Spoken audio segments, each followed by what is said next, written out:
औज़ुबिल्लाहि मिनश्शैतानिर्रजीम बिस्मिल्लाहिर्रहमानिर्रहीम अल्लाहुम्मा सल्लि अला मुहम्मद व आलि मुहम्मद अस्तगफिरुल्लाह रब्बी मिन कुल्लि ज़ंबिन व अतूबु इलैहि ला इलाहा इल्लल्लाहु मुहम्मदुर रसूलुल्लाह। अस्सलामु अलैकुम व रहमतुल्लाहि व बरकातुहू। रिस्पेक्टेड स्टूडेंट्स, आज बाफज़ल रब्बी हम पेपर क्रिमिनल लॉ का जो सिविल जजेस एग्ज़ाम का पेपर 3 है, इसको डिस्कस करते हैं शॉर्टली। और सबसे अहम बात कि इसको हल कैसे किया जाए। वैसे तो ये सिविल जज का पेपर है, अदरवाइज़ जो लोग प्रोसिक्यूशन का एग्ज़ाम देना चाहते हैं उनके लिए भी ये इंतहाई अहम पेपर है। अब हम इसके बेटा क्वेश्चंस की तरफ आ जाते हैं कि इसमें कौन कौन से सवालात पूछे गए थे। अब इसमें प्रीवियस पेपर्स को बेटा मद्देनज़र रखा जाए, उसी हिसाब से कुछ डेफिनेशंस पूछी गई थी।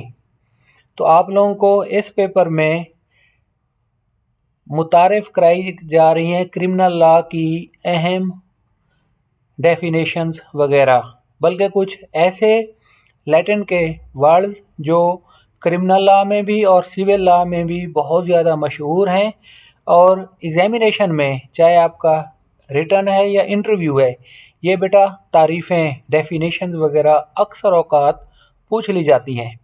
अब हम पहले आ जाते हैं बेटा सरमाइज़ेस एंड कंजेक्चर्स की तरफ। इसका मफ़हूम क्या है? तो इसका सबसे बेटा बेहतरीन तरीक़ाकार होगा आप लोगों को केस लॉ डेफिनेशन के हिसाब से बताना। एक तो अगर ये डेफिनेशन आ जाती है आप केस लॉ का हवाला भी दे सकते हैं, और दूसरी अहम बात कि आपको कहानी की शक्ल में समझ आ जाए कि एग्जैक्टली ये अल्फाज कहाँ इस्तेमाल होते हैं। हमारा केस लॉ है 2020 वायलार पेज है 696।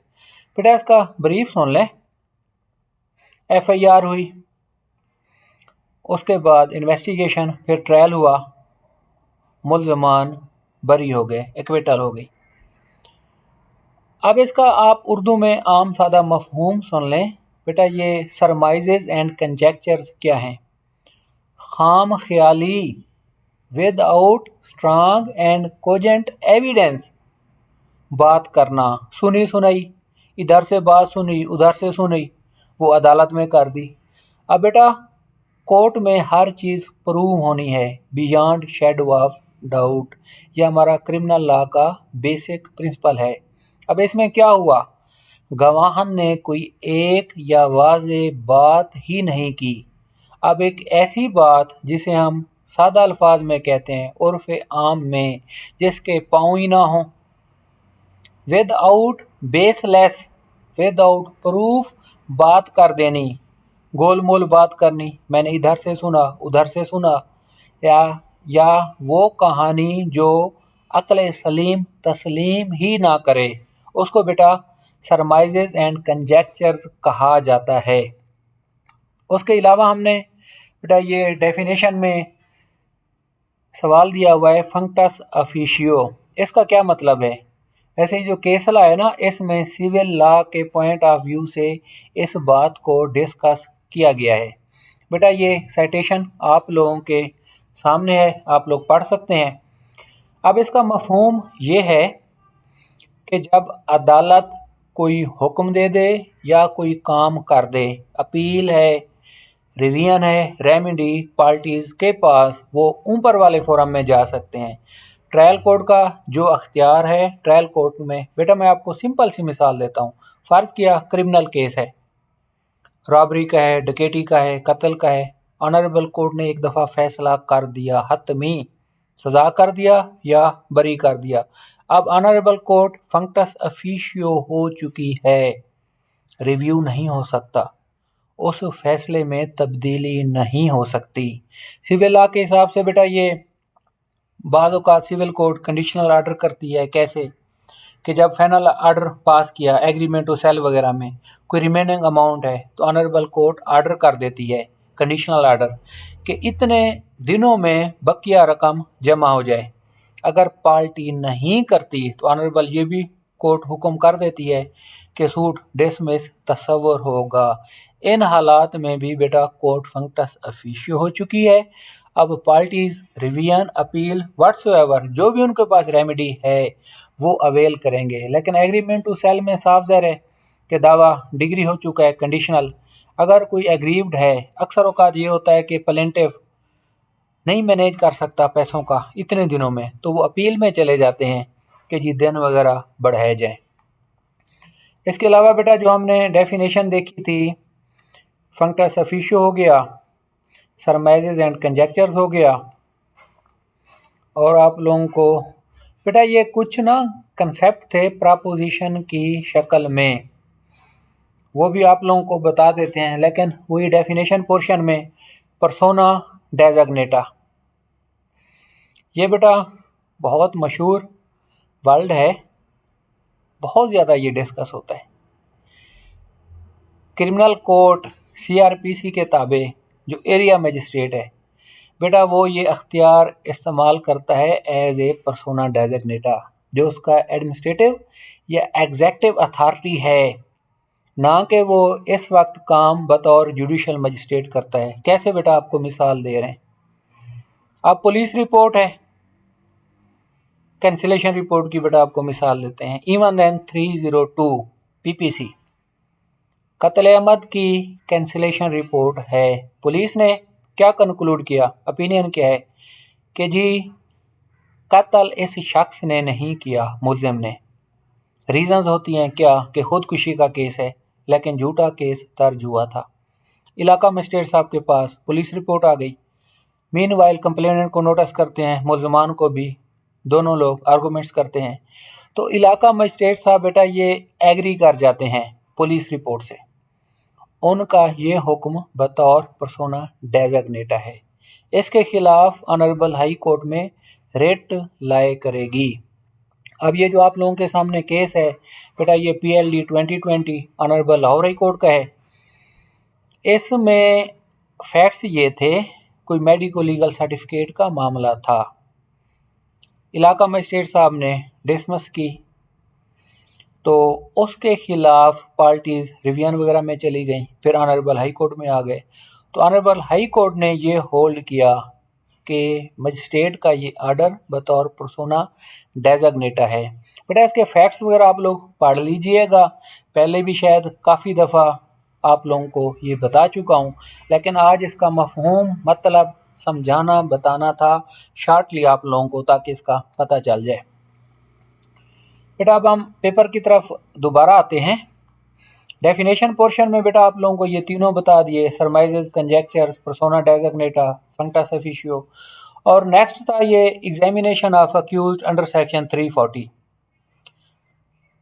बेटा ये स्टेज उस वक्त है जब प्रोसिक्यूशन एविडेंस कंक्लूड हो जाती है, learned ADPP for the state अपना बयान कलम बंद करा देते हैं कि जी हमारी शहादत इस्तगासा ख़त्म हो चुकी है।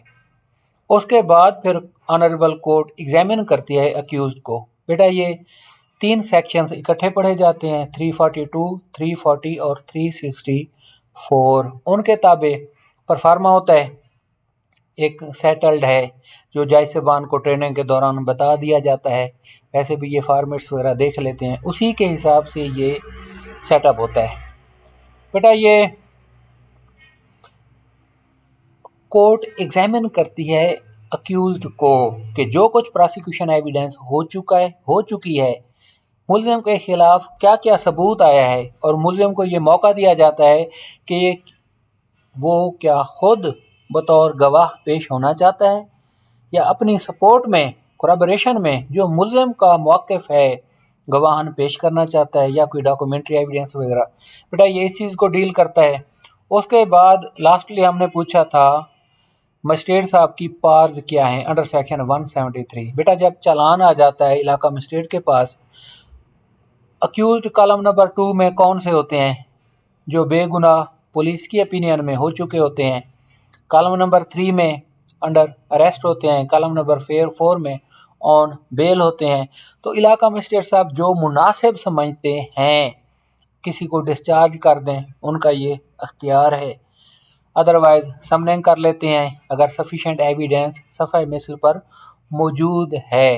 बेटा ये इस चीज़ को डील करते हैं। उसके बाद ये हमारा था सवाल इंतहाई अहम, जो आप सब लोगों का बेटा जवाब गलत था।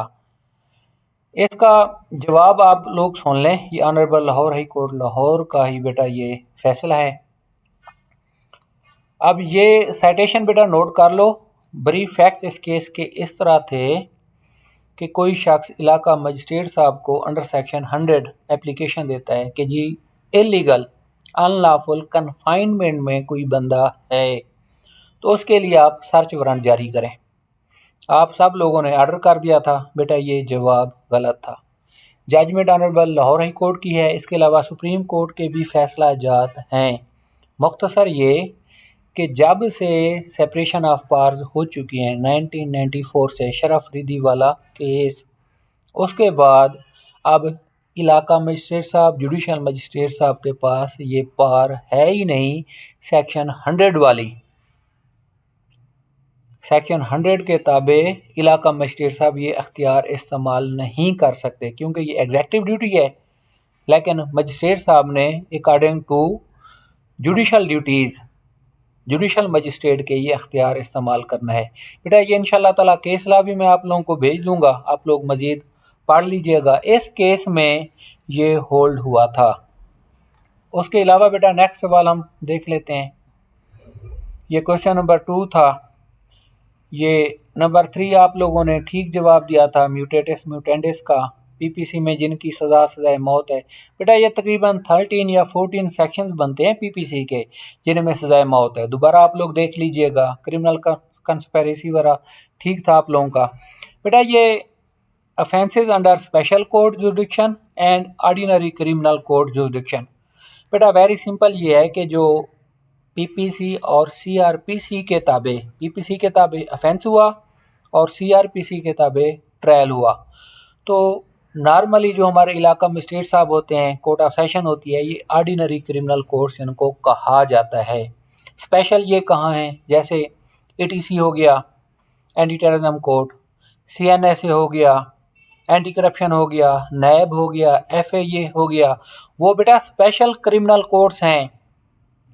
लेकिन जो सीआरपीसी के ताबे बिलखसूस काम कर रहे हैं ये ऑर्डिनरी क्रिमिनल कोर्ट्स होती हैं। उसके बाद बेटा ये आप लोगों ने ये चार्ज ठीक ही फ्रेम किया था। इसके अलावा इस पर ये मौजूद हैं हमारे lectures criminal justice system of Pakistan पर, वहाँ से आप लोग इसकी रहनुमाई ले सकते हैं। अब इंतहाई अहम सवाल, ये भी आप लोगों का सब का जवाब गलत था सिवाय 1-2 स्टूडेंट्स के। बेटा पीपीसी में वाज़ेह तौर पर सेक्शन 502 ए कैपिटल में दिया गया है कि इस चैप्टर का ट्रायल सिर्फ ऑनरेबल कोर्ट ऑफ सेशन ही कर सकती है, मजिस्ट्रेट का ये अख्तियार ही नहीं है। ऑफेंस अगरचे बेलेबल है। जब मुलजिम को पेश किया गया इलाका मजिस्ट्रेट साहब के पास, पुलिस ने फ़िज़िकल रिमांड दिया तो इलाका मजिस्ट्रेट साहब रिक्वेस्ट पुलिस की डिक्लाइन कर देते हैं, खारिज कर देते हैं और मुलजिम को जुडिशल भेज देते हैं। बेलेबल अगरचे है लेकिन ये केस ट्रायबल भाई कोर्ट ऑफ सेशन है, मुलजिम को जुडिशल कर देंगे, रिक्वेस्ट डिक्लाइन कर देंगे और पार्टी कोर्ट ऑफ सेशन में मुलजिम जो है वो दरख्वास्त देगा, क्योंकि जेल में है तो उसका ये वकालतनामा उसके वकील साहब जेल से ही साइन करा देंगे, या जब वो इलाका मजिस्ट्रेट साहब के पास पेश होता है तो वहाँ भी जज साहब की मौजूदगी में मुलजिम का वकालतनामा साइन हो जाता है। बेटा इसका एग्जैक्टली 100% जवाब यही है जो आप लोगों को बताया है। अब ये बेटा उसकी ये भी आप लोगों का सवाल बिल्कुल ठीक था कि जो इन्वेस्टिगेटिंग ऑफिसर्स की पावर्स हैं बिल्कुल दुरुस्त जवाब दिया था, और जुवेनाइल कोर्ट वाला भी बिल्कुल ठीक था। क्वेश्चन नंबर 8 भी बिल्कुल ही ठीक था कि ये पुलिस ऑर्डर हमने पढ़ा था तो वो कौन कौन सा ऑप्शन इस्तेमाल करेगा कंप्लेनेंट अगर इखराज रिपोर्ट है, तो आप लोगों ने बेहतरीन इसका दुरुस्त जवाब दिया था। तो बेटा आज के लिए इतना ही काफ़ी है। तो इंशाल्लाह ताला कोशिश करते हैं बेटा पेपर नंबर 4 को भी शॉर्टली डिस्कस कर लेते हैं ताकि शाम को आज इंशाअल्लाह ताला इन दोनों पेपर्स को भी डिस्कस किया जाए और बाकी कोई आप लोगों के सवालात हों तो वो भी देख लेते हैं। इन गुज़ारिशात के साथ इजाज़त चाहूँगा। अल्लाह रब्बुल इज़्ज़त हम सब लोगों का हामी और नासिर हो। अस्सलामु अलैकुम व रहमतुल्लाहि व बरकातुहू।